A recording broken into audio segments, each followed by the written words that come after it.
Well, we'll stay on the quarterback topic with one Cam Ward moving on to the NFL, most likely the number one pick. Comparisons made by many between he and Shadur Sanders, and also maybe some comparisons between he and an all-time great.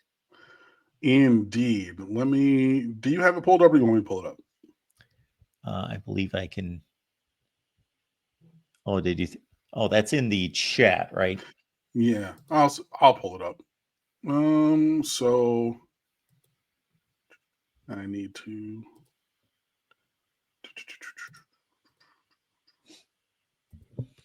Meanwhile, Falconer TRX, appreciate you. And back on the turf comedy, will the Hard Rock turf help or hurt Miami against Notre Dame? You know, it'll be interesting to see whether this is the right kind of turf. Are they going to go with the Bermuda grass? Is it going to be I know you guys who love gardening. I'm not that person. My father, God rest his soul, had a green thumb. He knew all of those. I'm not it, but it's just funny, having talked about the turf and everything in many situations previously. So yeah, I don't even know where that started at this point. I don't either, but hey, we don't necessarily need to. All right, we are going to go and share this. So when it loads, please. I need to scroll. There we go. Why are you being like this? There we go. So there are these hex scores for on-field performance. So percentiles from QBs in the 2024 season. So Cam Ward's played. So you can see that this is so the closer to the outside, the better for the positive things, and the closer to the inside, the better for the negative things. So success rate, EPA per play, that's expected points added per every play, explosive play rate, early down EPA, late down EPA, pass, run. So all when you're doing things with the ball, Cam Ward is damn near at the 100 on all of these. Rush EPA with him rushing, was still super high in the 94th percentile, but not 100. But that's okay because he is not necessarily the runner. Sack rate, a little bit higher than you might want in the, that looks like 60, upper 60s. EPA from lost turnovers, right? So even with the lost turnovers, very low for the lost amount of points. So this is what his hex looks like. So to summarize briefly, he was exceptional at everything excluding sack rate, where he was about average or slightly better. Correct. Yes. And even with turning the ball over sometimes, he was elite at not losing points from that. So all the positives were positive. The negative was mitigated. And then, sack rate was middling. This, as you saw earlier, if you were looking, looks very similar to one Pat Mahomes from his last season at Texas Tech in 2016. Just look at the shape.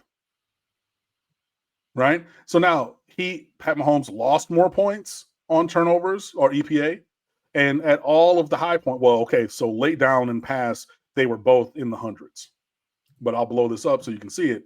But success rate, not as successful. EPA, not as explosive play rate, not as much. Early down, definitely not.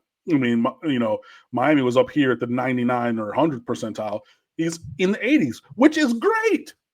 You know what I mean?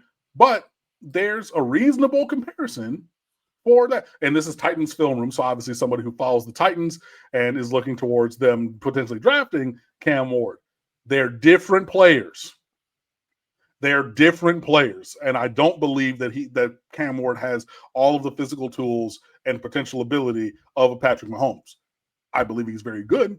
I believe he should be and will be the number one overall draft pick. But these are very similar performance, hex squares for their last seasons in college. Very similar, very comparable. This is the player version of that LSU being Georgia thing that I was talking about earlier. This is what it looks like. Is it exactly 100%? No. Is it very similar? Yes. One of these things is not like the other. I give you Shedeur Sanders.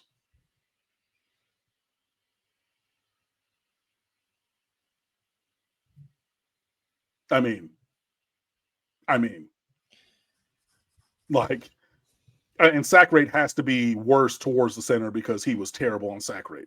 So, like, it's just not, you look at this one, right? And then you look at this one. They're not the same, guys.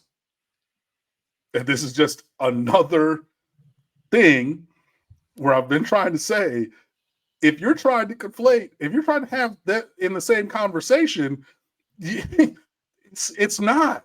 It's simply not. The conversation needs to be Shedeur and Jackson Dart and whomever else. Cam Ward is far and away in this class the best quarterback prospect. Now, is he the best quarterback prospect ever? No. Is he number one in last year's or whatever? Maybe not. But where we stand today, going to this NFL draft, it's simply not close.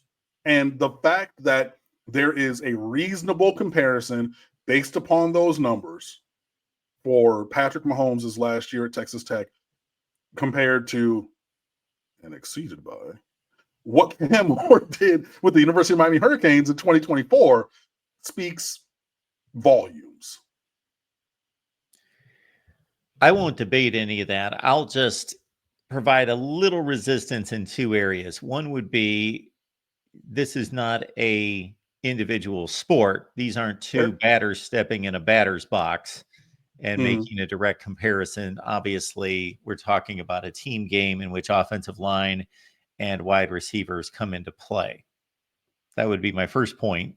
My second point would be that when we watch the NFL draft, we are not simply just watching the best players in college football being selected in order. Obviously, there is projection.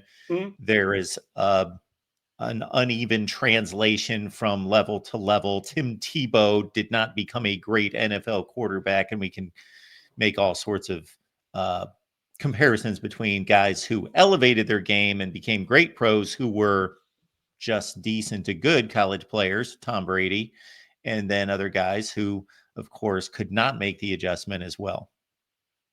Fair. I mean, there are other contextual things to everything. So, yeah, I accept all of that. And, of course, that's not me speaking directly to this situation, arguing that. It's just an overall point. Absolutely. Very, very true. There was something else.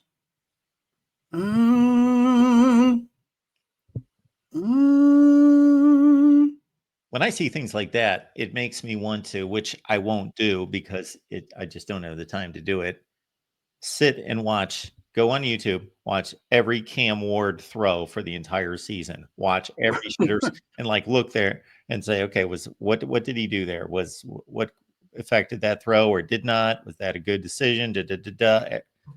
Every meaningful throw for the entire season. See, there are those cut-ups, but also I saw a thing from Nate Tice, Mike Tice's son, the former coach of the Minnesota Vikings, former NFL lineman. I believe he coached the NFL offensive line for many, many years. Nate Tice, who now, is he's a football analyst for a living, put up something about Cam Ward escaping. It might have been that double A gap blitz in the bowl game when that linebacker from Iowa State came free. He dodged him and then threw that perfect place dot to Arroyo over the shoulder of the other guy playing man-to-man.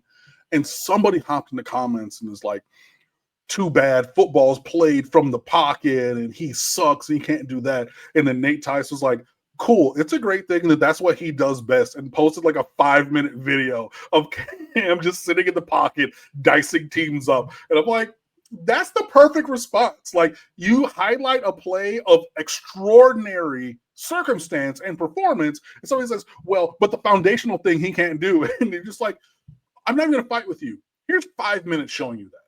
And I was just like, so it made me think of that. I haven't gone back to rewatch every single throw, but I mean, I watched every single throw in real time, including at 2:30 in the morning from Berkeley, California, when we made that comeback, which was incredible. That's my horrible attempt at French, which I only took in freshman year, and diction and pronunciation 2